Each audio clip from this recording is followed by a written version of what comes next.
America will never recover from the lies. Hmm. Connecticut governor gives millions to illegals. Oh boy. Hmm, hmm, hmm. Nice going, Connecticut. And a woman accidentally threw away an envelope with 5 grand in cash, and you will not believe how she found it. It's a great story. Welcome to the Jay Sheldon Show. It's Thursday. Happy Thursday to you, wherever you may be across the planet.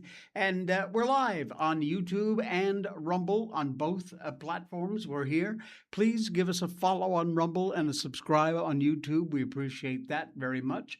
Good to have you along for the ride. We've got lots going on and lots to cover today. So welcome, welcome, welcome. Morning, Maryland. Praise the Lord indeed. All right, here we go. I know I've been obsessing over Fauci, but I'm sorry, it's just the biggest thing to come down the pike in ages, and this scum deserves every bit of screen time and attention that we can give him so that you know exactly what he was all about. These COVID-related documents that Senator Paul has been releasing in the recent days has revived the whole question about accountability for the government in response to COVID, specifically for those that crafted that response, which mainly was Anthony Fauci, former director of the NIAID pandemic policies, all based on a web of lies. Parts of his personal diary and emails we've been covering over the last few days reveal exactly what can be described as a pattern of deliberate deception. You know, apart from the egotistical, it's all about me stuff, there was a lot of stuff in those diaries that showed you exactly how we were being deceived. COVID's origins, a fatality, Fauci's role in school closures, the effectiveness of the clot shots, adverse reactions to it, the U.S. funding for gain of function research in China, which led to the pandemic. There is almost nothing, it seems, that Fauci didn't lie about. But his lies about COVID's origins, U.S. funding, gain of function research, they all stand out because of how closely related they are, and they just might give federal prosecutors a chance to finally indict him for lying to Congress if he repeats those lies. So far, not, because all he would say was, under the advice of counsel, I am invoking my Fifth Amendment rights. Blah, blah, blah, blah. He got that preemptive fake auto pen pardon, of course, likely dissuaded Trump's Justice Department from pursuing any perjury charges against Fauci. But the statute of limitations for those crimes expired May 11th of this year. They're already gone. Hans Menke argued Wednesday's Senate hearing gave opportunity for lawmakers to elicit from Fauci the same fake replies he's been given in the past. He, of course, wouldn't be held to any of it because he wouldn't answer a question, including, what color is your tie?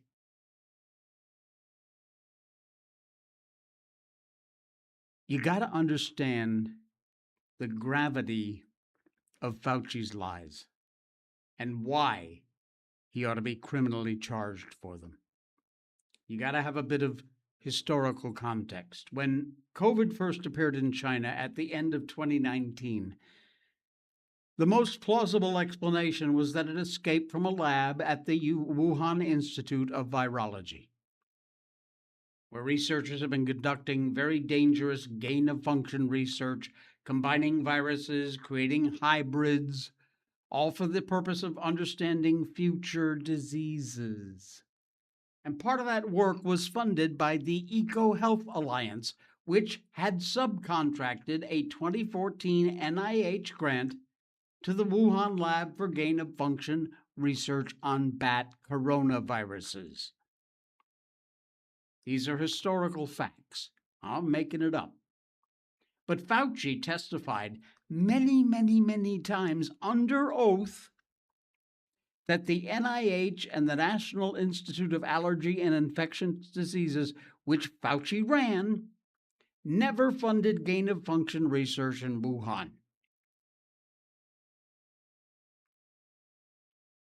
In making that assertion, Fauci relied on a very narrow technical definition of gain of function, which was only formalized by the White House Office of Science and Technology Policy in January of 2017, by which time gain of function research had been ongoing in Wuhan for years. But Fauci's past statements, as well as the notes in his recently released private diaries, indicate that what the Wuhan lab was doing with NIH grant funding was indeed gain of function research. Fauci's notes from that conference call revealed that dozens of scientists on the line, 10 of them, felt that deliberate insertion was possible. That is, deliberately inserting the spike protein that enabled the virus to infect humans. Only 2 of them thought that it had zoonotic origins from animals. Only 2. Bats, maybe pangolins, jumped to humans naturally. We all now know what bullshit that was. Fauci never revealed his role in the creation of the proximal origins paper. Remember we talked about that yesterday? He later cited an independent authority to dismiss the lab leak hypothesis as a conspiracy theory, although he admits in his diary that what was happening in Wuhan was indeed gain of function research.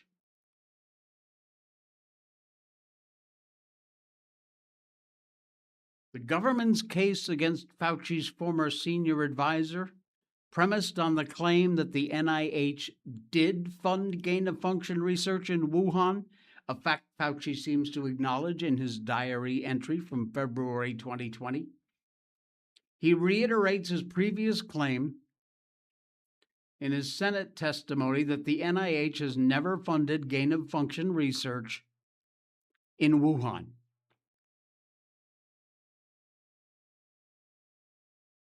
All of this is just one facet in an absolute labyrinth of lies that Fauci created around COVID and the dangerous research that 99.99999% caused the pandemic.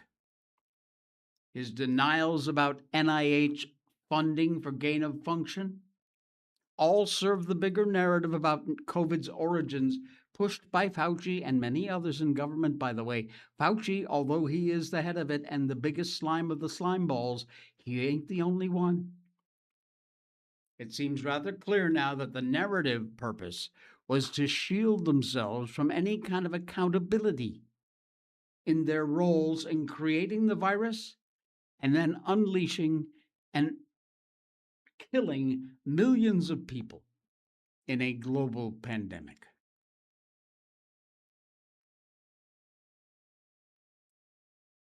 You cannot, as some have suggested, simply declare a COVID amnesty and dismiss all this as ancient history. It doesn't work that way.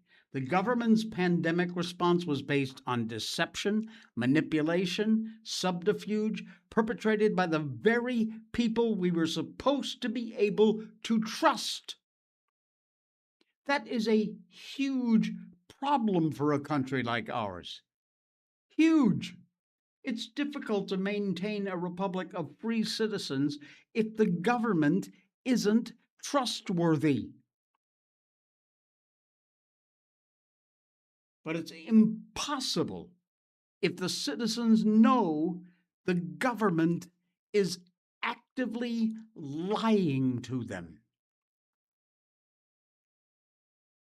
Without accountability for people like this little goofball, Americans will never trust the government again, nor should we.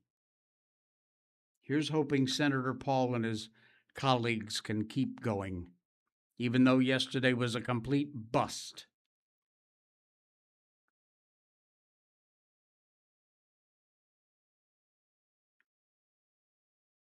You got to believe after all this time that this little squirt actually believes the lies.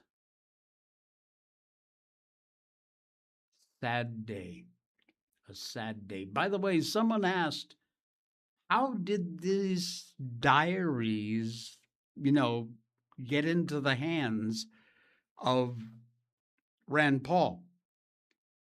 Here's yet another example of exactly how untouchable Fauci thought he was.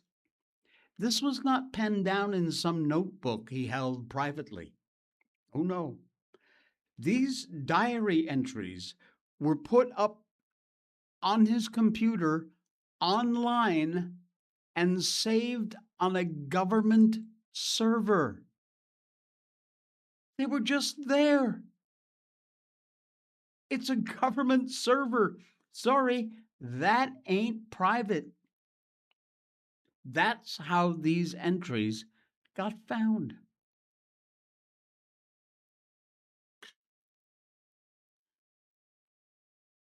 Not exactly the smartest tool in the shed, as they say. Maryland says somebody pointed out the pardon was useless because no crime was committed to warrant a pardon. Yeah, I mean, it was some strange wording about any future crimes. It was stupid. A woman was literally crucified by Fauci. Of course, fact checks want to say it's not true. Check her out if you haven't done so before, Judy Mikovits. And if true, that woman's story is heartbreaking. Well, I'm sure by now you have all seen the footage of this idiot Fauci and his constant claiming the Fifth Amendment. He literally would not say anything besides that. That is all he said.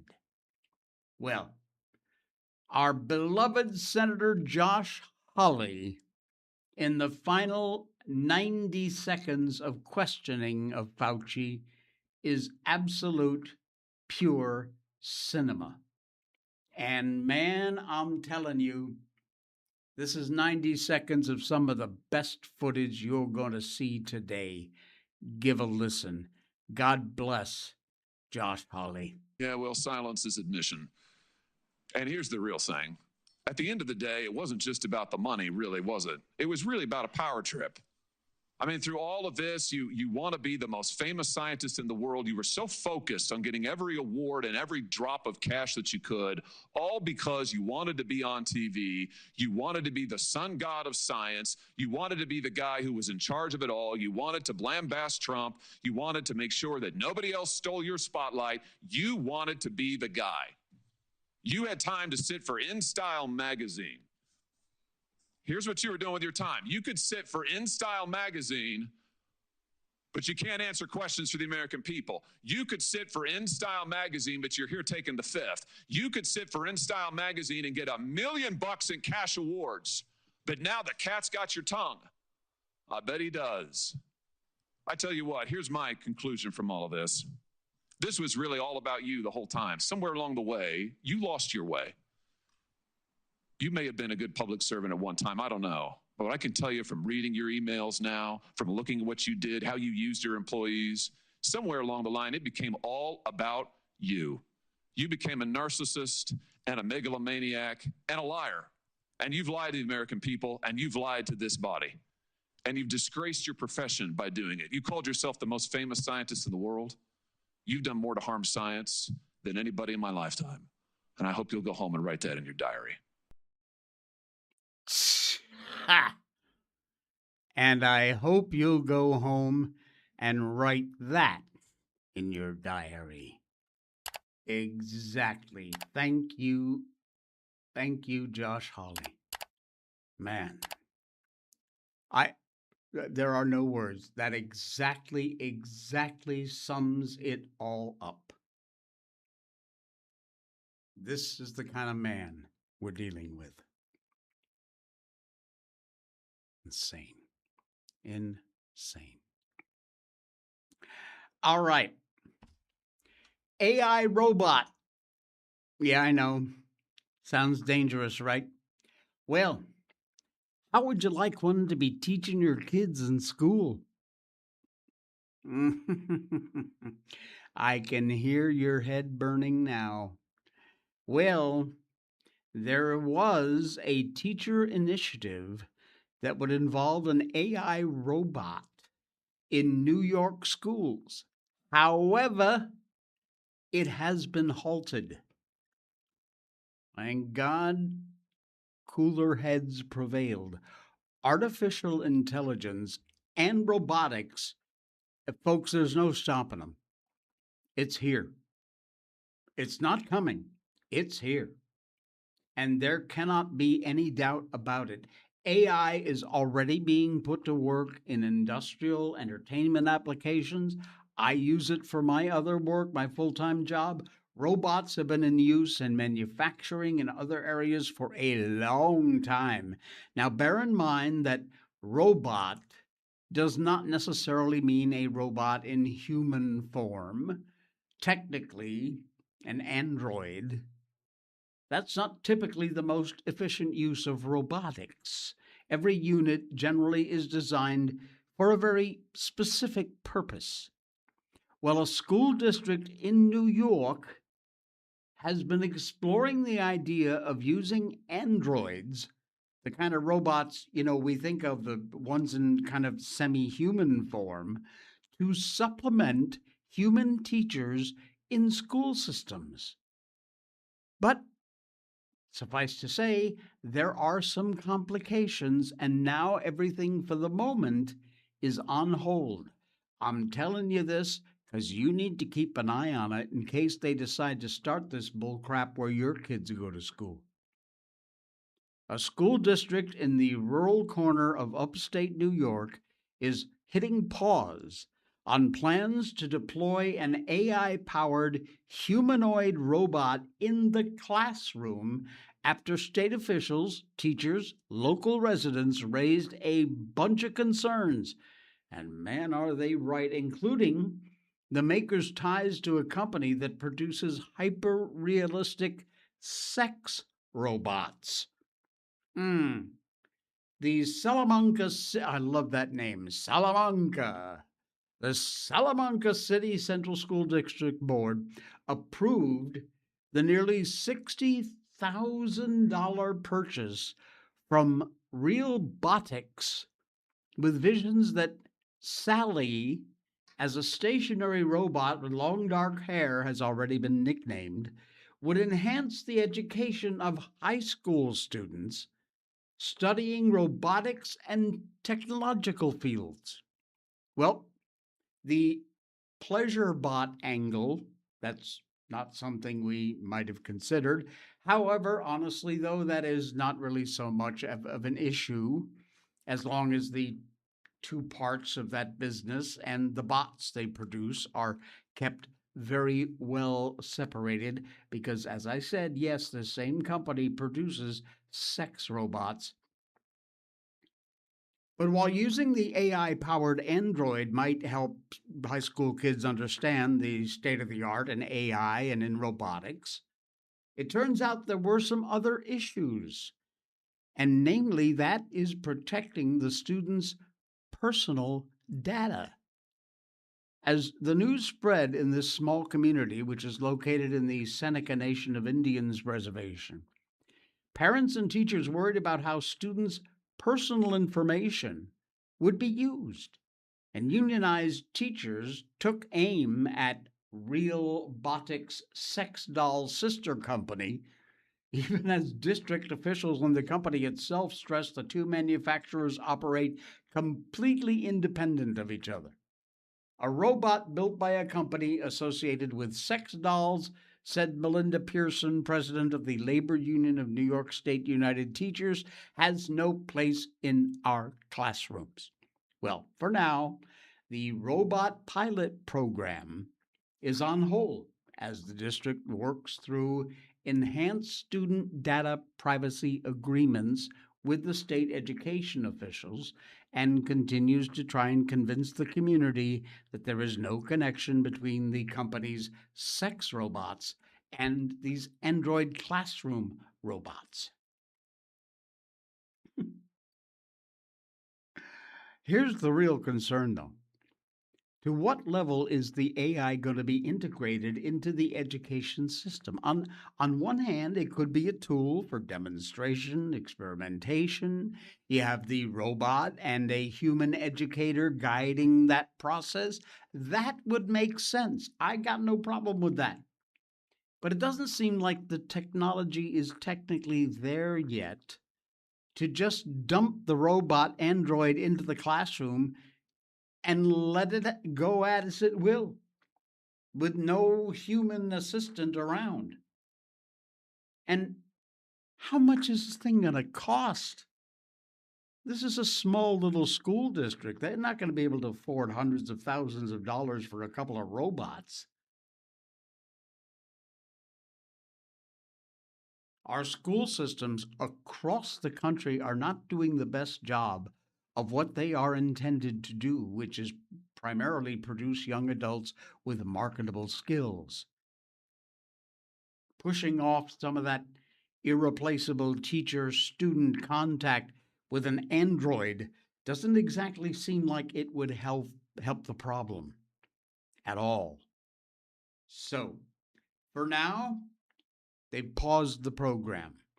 That is a good thing. That is a very good thing. And in a related story, oh man, the United States has banned foreign-made humanoid robots targeting China over national security. The FCC, Federal Communications Commission, said the advanced robots produced in foreign countries pose supply chain vulnerabilities to the U.S., as well as cybersecurity and national security threats. They are banning imports of new foreign-made humanoid robots and power inverters, citing national security. This is a targeted move directly at China. Measures that are likely to test relations with Beijing ahead of the planned U.S. visit. Chinese leader Xi Jinping is going to meet with U.S. President Trump in September. And China at the moment is absolutely dominating the global market for humanoid robots. They've got an estimated market share of 85%. I'll bet that little Semenica robot teacher doll thing was probably coming from China. They're also banning new imports of quadruped robots, referred as four-legged robot dogs. The agency said imports of advanced robots pose cybersecurity and national security risks. Offshore production of such equipment also leaves the U.S. supply chains vulnerable to disruptions. So for now, there will be no China-made robots, Android-type robots, that is, coming into the country. And folks, that's probably the best idea of all. The only other better idea would be a sip of Blackout coffee. Oh, man. And that is good stuff. It's the best.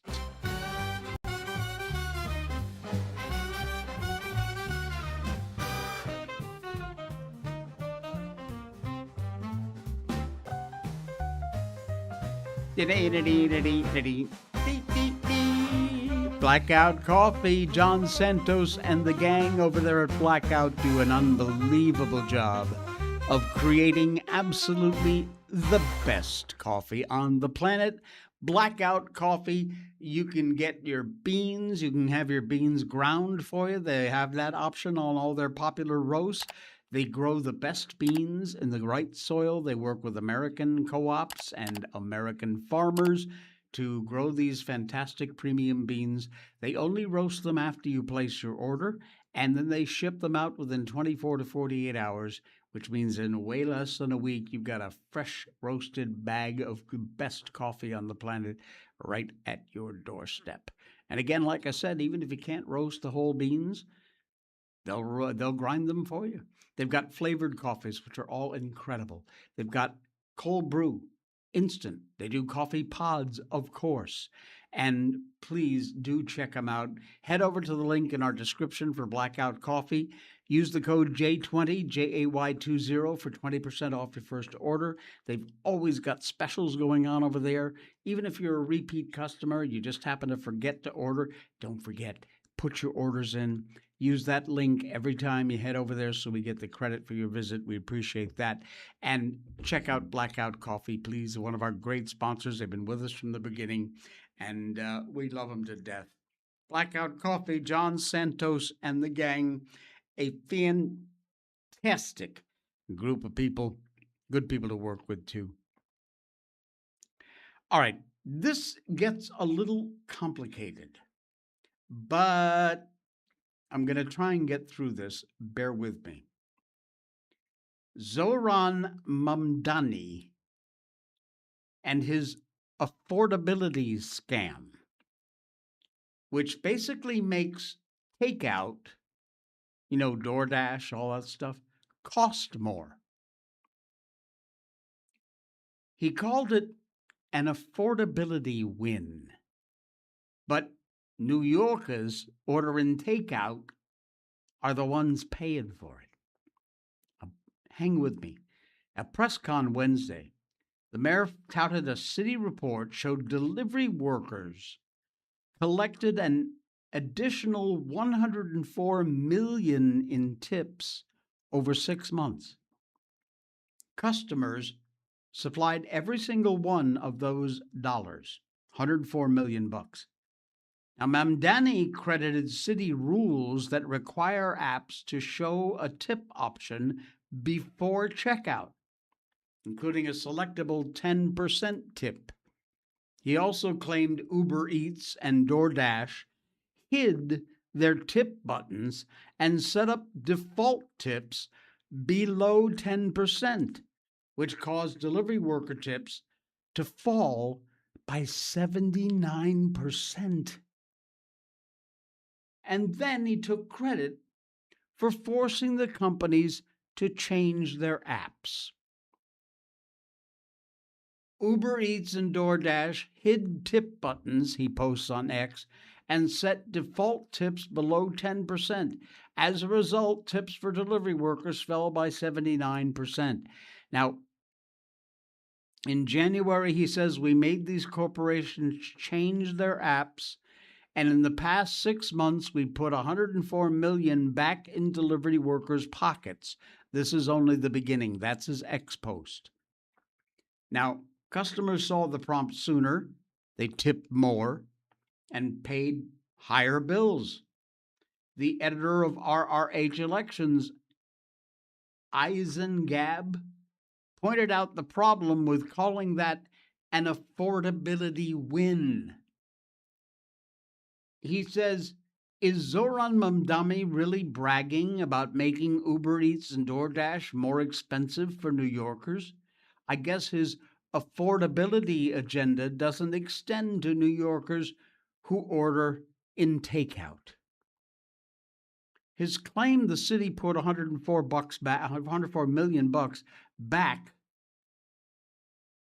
completely ignores who paid for it. The customers. City Hall didn't recover the money from either company.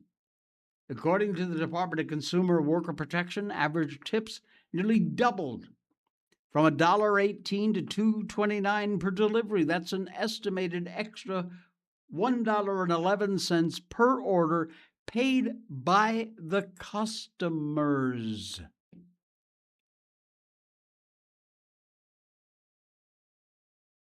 As usual, this man is just lying to save his ass, and it ain't working.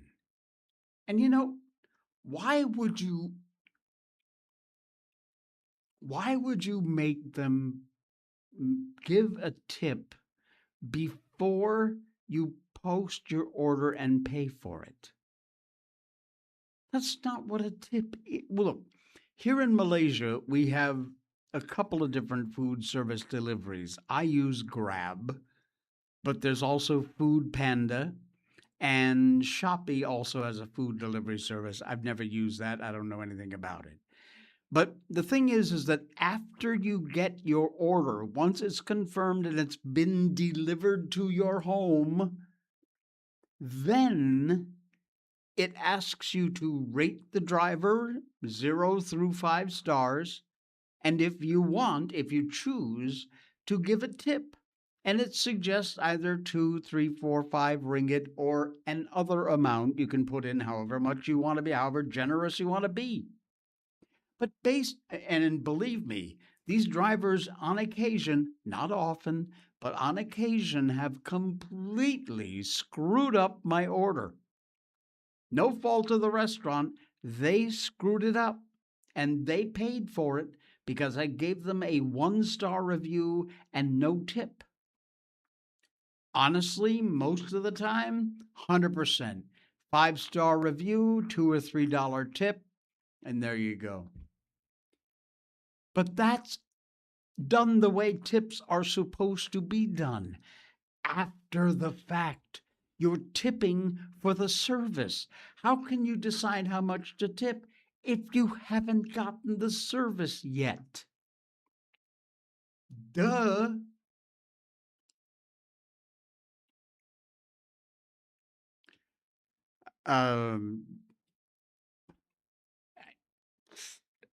New York, you are getting exactly what you voted for, and I couldn't possibly be happy. How about judges who cave into preferred pronouns? Because when you think about it, man, this article made me think. When judges cave into this preferred pronoun bullshit, they are surrendering exactly what they are supposed to be doing, determining what the truth is.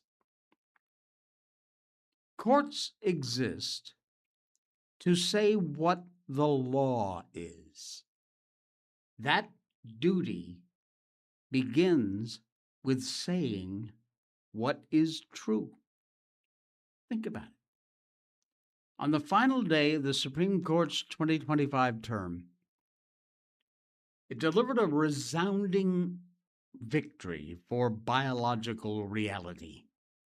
West Virginia v. PBJ and Little versus Hecox, the court allowed West Virginia and Idaho to reserve women's and girls' sports for biological females. The majority reached this outcome on 2 grounds. First, a unanimous court held that Title IX sports regulations authorize separate teams for each sex in competitive and contact sports. Second, the majority held that the state laws complied with the 14th Amendment and their Equal Protection Clause. Part of that decision, the justices produced 5 separate opinions debating several rather nuanced legal questions. And beneath that, the smaller fight, but with enormous consequences, the words the judges used to describe the transgender litigants. The opinion reveals 3 distinct approaches. The majority of justices referred to the plaintiff by the initials BPJ and described the plaintiff as a biological male who identifies as a female. Now, in contrast, Justice Sonia Sotomayor's dissent only used female pronouns. Justice Clarence Thomas firmly stated that men and boys with gender dysphoria are not women or girls, even if they believe they are. Thus, the opinions presented a spectrum of responses. But once again, Thomas gets it exactly right. Our job as a judge is to determine the truth. And the truth is that if you were born a male, you are a male, and nothing will change that.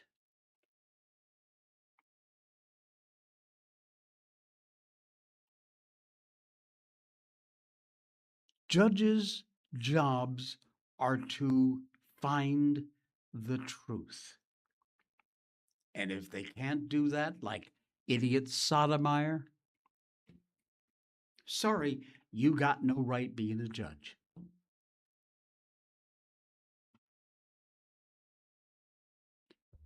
Connecticut, or as we lovingly used to say, connect the dots. You know, when you just take a look at this Lamont moron, it's just, oh, he is so cringe. Seriously. Almost right after an illegal alien killed an officer and his girlfriend in Connecticut, the governor there proposed allocating millions of dollars for individuals who are now also illegally in the U.S. after their temporary protected status expired. Well, isn't that nice? The fact that TPS, temporary protected status, has lasted for decades in some cases just shows you how much that system has been abused. Given temporary is literally in the name. Democrats like to use the TPS to bring in hordes of foreigners who will give them cheap labor and demographics to vote while never actually obtaining U.S. citizenship. It's a scam that burdens each and every one of us Americans, costs taxpayers money, jobs, not to mention the fact that some of these TPS holders turn out to be criminals. Well, Connecticut Governor Edward Idiot Lamont is sabotaging Americans to help the TPS holders. Still a tough job market out there for a lot of Americans, particularly blue-collar male workers, going to be competing for a lot of jobs that woke employers are giving to foreigners like the TPS holders. But Lamont couldn't give a fat rat's ass about American workers. Thousands of Connecticut residents are affected by Trump's decision to end TPS for Haitians, Syrians, and others. This is Lamont, okay? He says, today, I asked the legislature for approval to direct $5 million from the Federal Cuts Response Fund to support these individuals suddenly losing their work authorization and legal status. $5 million of your money. Very proud of his plan to allocate taxpayer money to foreigners who can no longer legally remain in this country. Lamont sniffles, many TPS holders have called Connecticut home for years, raising families, building businesses, contributing to our economy and enriching the fabric of our state. It's shameful that the Trump admin has decided to strip these individuals of their legal status and ability to work, knowing full well their countries of origins are still in the grip of violence and economic collapse. Look, TPS was never meant to cover every disaster that could happen at any time in a country's future.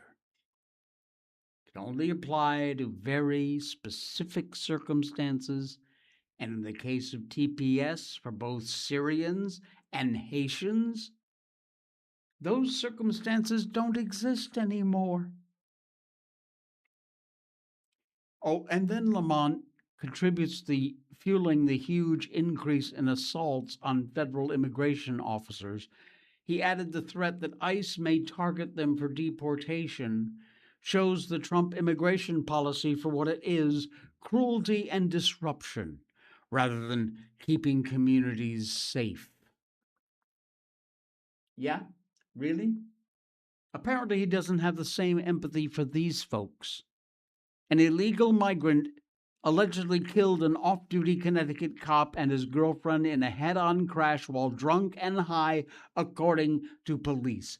Melissa Ramirez, 27, sobbed as she appeared in court Monday, oh boo-hoo, charged with manslaughter over the death of Cooper Whiteside, 38 years old, and his partner Brittany Islami, 34 years old.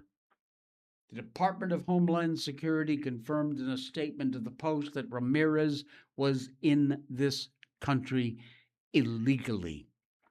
Yeah? How about that, Lamont? You want to help support this scumball?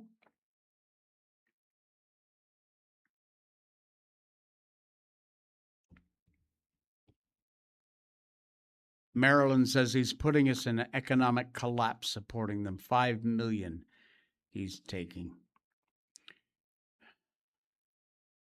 You got some real problems, Connecticut. Good luck with that. It's a mess. Hey, who provides you your mobile service? If it's not Patriot Mobile, you could be funding the left. When you choose Patriot Mobile, you're not just picking a wireless provider. You're choosing a company that shares your values. It's easy to switch, and you can keep your number, your phone, and most importantly, your values. With Patriot Mobile, you get the power of nationwide coverage on all 3 major networks. That means wherever life takes you, we've got you covered on the same reliable networks you already know and trust. And when you need us, we're here for you right here at home. Our customer service is 100% US-based because we believe that support should come from people who understand you and your values. At Patriot Mobile, you're not just another call, you're a priority. In today's world, where you spend your money matters more than ever, every dollar is a vote for the kind of future you want to build. Join the thousands of Americans making a difference with every call, every text, and every connection. Choose a company that shares your values. Choose Patriot Mobile. Yes, indeed. PatriotMobile.com/J, J-A-Y. You use that link, you get yourself signed up. If you have any problems, you talk to their customer service folks. They're based right here in the U.S., and they are there to put you in a plan that will fit your budget, not to upsell you to something you don't need. Again, it couldn't be simpler. You keep your phone, you keep your number, everything, nothing changes except where you give your money to every month. And if you use our link, patriotmobile.com/J, it's in our description down there, you'll get your first month free. Yep, I'm paying your first month's bill if you use our link and get signed up today. So do that. Head over to patriotmobile.com/J and get yourself signed up and make sure you are spending your mobile money on that bill every month and it's going to a company that shares our values. Very, very important this day and age. All right. I love this. I love this story. A woman from Long Island accidentally threw away an envelope with $5 $5,000 in cash inside of it. You may ask, what did she do having $5,000 in cash? It was intended to pay her mortgage. Well, obviously the woman was a little distraught when she realized she had accidentally thrown the envelope with $5,000 in cash into the garbage. And the garbage men had already been there and picked up the garbage. It gets better. Sanitation workers sifted through tons of garbage until, believe it or not, they found it.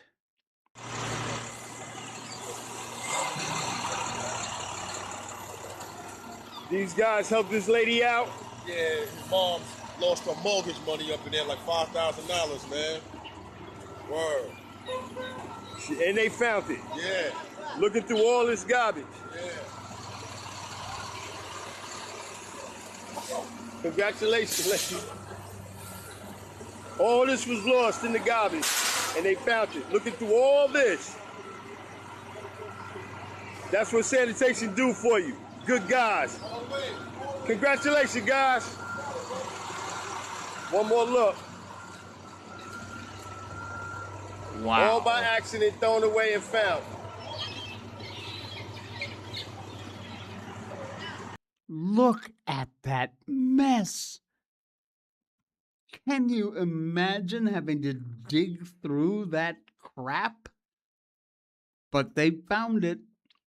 You want to know the best part? The woman offered each one of these sanitation workers a rather generous reward, and every one of them said, no need. Wow. That's a cool story. Love it. Love it. These guys and gals, in some cases, bust their ass picking up the crap we don't want anymore. They are good people. They deserve respect. All right, we're done for a Thursday. Thanks, folks. Thanks for popping by. Please do visit our sponsors, Blackout Coffee, Patriot Mobile, Ground News. They're all down in our description. Of course, if you'd like to just donate to the show, we would love that. You can make a deduction, a contribution using our PayPal link. It's full legit, it's secure, it's safe. Use your credit card or your bank account, and you can send us some money and keep the lights on and keep us free. We're live on YouTube and Facebook Monday through Friday at 9 a.m., and we will be back again tomorrow for the Friday edition of The Jay Sheldon Show.